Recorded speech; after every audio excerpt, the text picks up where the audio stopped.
You think you're either a rational thinker or a creative soul. Hate to break it to you, your brain didn't get that memo. It's been secretly mixing both like a cocktail of chaos and brilliance.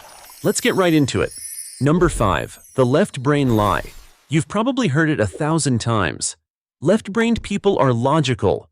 Right-brained people are creative. Yeah, about that. Turns out that's about as accurate as saying cats are introverts and dogs are accountants. The whole left brain, right brain myth came from 1960s split brain studies where scientists literally sliced the connection between brain hemispheres in epilepsy patients. What they found was some specialization, like language leaning left and visual stuff hanging out on the right. But then pop psychology got a little too excited, slapped some clip art neurons on a t-shirt, and suddenly everyone was right-brained because they liked painting sunsets. The truth. Your brain doesn't work like two divorced parents sharing custody of your thoughts. Logic and creativity aren't enemies. They're more like two drunk coworkers trying to finish the same group project. When you solve a math problem, you're using pattern recognition, visual reasoning, and sometimes even imagination. And when you write a poem, your brain sneaks in logic to structure rhythm, syntax, and meaning. Creativity without logic is chaos. Logic without creativity is Excel spreadsheets at 3 a.m. with no will to live. So the next time someone tells you they're not logical, just creative, tell them their corpus callosum disagrees. That's the nerve highway connecting both hemispheres, basically the brain's Wi-Fi router. Without it, neither side can flex properly. So yeah, both sides are working together constantly, like peanut butter and jelly, if both spreads occasionally had existential crises about being eaten. Number 4. Logic's dirty secret. Logic seems clean, precise, and noble, like the math teacher who always wears crisp shirts and drinks coffee out of a beaker. But logical intelligence, it cheats. Logical thinkers pride themselves on objective reasoning, but the brain behind it is still a hot mess of biases and shortcuts. Every time you logically deduce something, your neurons are basically whispering, "Shh, let's pretend this guess makes sense." Take confirmation bias, for example. You find evidence that agrees with your opinion and ignore everything else, classic logic cosplay. Then there's the illusion of explanatory depth, where you think you understand how something works until you try explaining it. Go ahead, describe how a zipper functions without Googling. Exactly. Even math geniuses use intuition and creative leaps. Einstein didn't discover relativity by filling out worksheets. He literally imagined riding a beam of light like some cosmic surfer dude. Logic organizes the result. Creativity discovers it. But the dirty secret is this: logic needs stories to survive. When you make a choice, your brain justifies it afterward with a logical explanation, even if you decided because it felt right. It's like your brain's PR team doing damage control. No, we didn't buy that $400 air fryer because we're sad. We bought it because it has a convection function. So if logic were a person, it'd be the friend who shows up after you've already made the bad decision just to write the PowerPoint slide explaining why it was actually genius. Number 3. The chaos of creativity. Everyone loves to romanticize creativity. You know, late-night bursts of inspiration, messy desks, coffee-stained notebooks. But the creative process is basically controlled chaos with a touch of madness.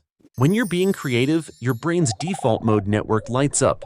It's the part that activates when you're daydreaming, imagining, or wondering if pigeons ever get bored. But the weird part, to make something truly original, you also need your executive control network, the part that keeps you focused and stops you from accidentally inventing nonsense. So creativity isn't freedom, it's balance. You're letting your brain wander through a mental forest, but keeping it on a leash so it doesn't eat poisonous mushrooms. That's why the most creative people often seem slightly unstable. They live in the tug-of-war between too much chaos and too much order. It's dopamine and discipline arm wrestling inside your skull. And guess what?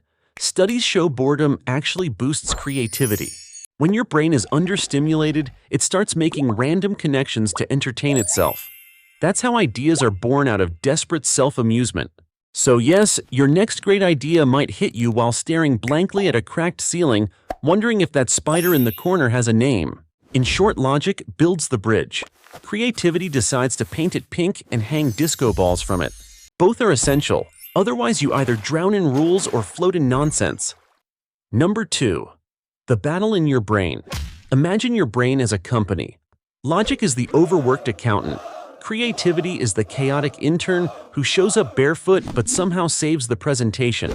Most of the time, they're fighting over who gets the budget. Logic wants clarity, structure, and predictability. Creativity wants novelty, surprise, and risk.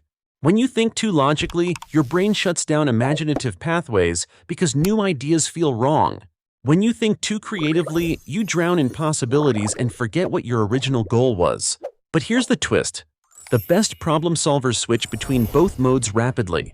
Neuroscientists call this cognitive flexibility, which is basically mental parkour. Your brain leaps between logical focus and creative drift faster than you can say, "Wait, what was I doing again?" When that switch works smoothly, you hit the sweet spot, what psychologists call flow. That's when time disappears. You forget your phone exists, and your brain basically goes, "I got this." So no, logic and creativity aren't enemies, they're dance partners. Logic counts the steps, creativity breaks them. Together they make something worth watching. Basically, your brain is both the choreographer and the kid doing backflips in the background, and somehow it works. Number 1. The genius illusion. Here's a fun fact.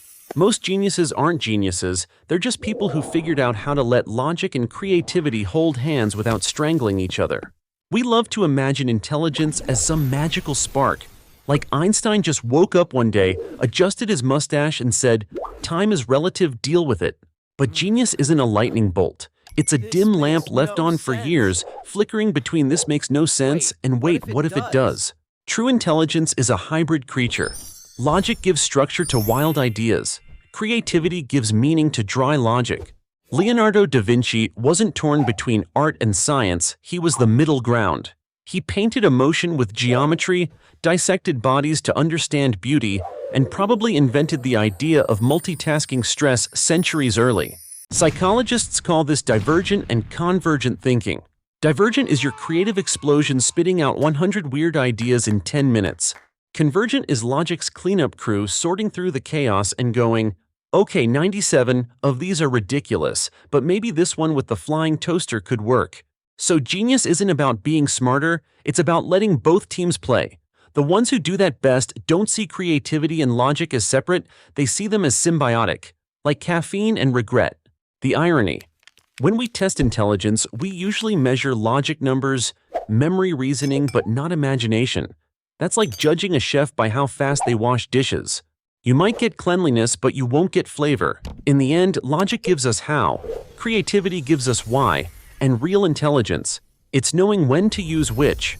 Bonus round. When logic kills creativity and vice versa. There's one more weird twist your brain loves to play: the inhibition effect. When you overthink, like really overthink, your logical brain basically locks the creative doors. It's the mental equivalent of calling security on your imagination. Ever had a great idea in the shower, then lost it the second you tried to write it down? That's your prefrontal cortex showing up late to the party, clipboard in hand, saying, "Okay folks, let's make this make sense." And your creativity just dies a little inside. The trick, ironically, is to turn logic off sometimes. That's why brainstorming works best when it's messy, no judgment, no filter. You have to let chaos speak first. Only later do you invite logic back in to mop up the floor and alphabetize the nonsense. And the reverse is true too. You can't live in pure creativity. Without logical grounding, your innovative startup idea becomes a pancake delivery drone service for dolphins. Which honestly sounds kind of amazing, but probably not investable. Creativity without boundaries is noise. Logic without imagination is silence. But when they mix, that's music. So maybe the real difference between logical and creative intelligence isn't what they do, but when you let them lead. That's all for today. I'll be making similar videos in the future. Subscribe to see them.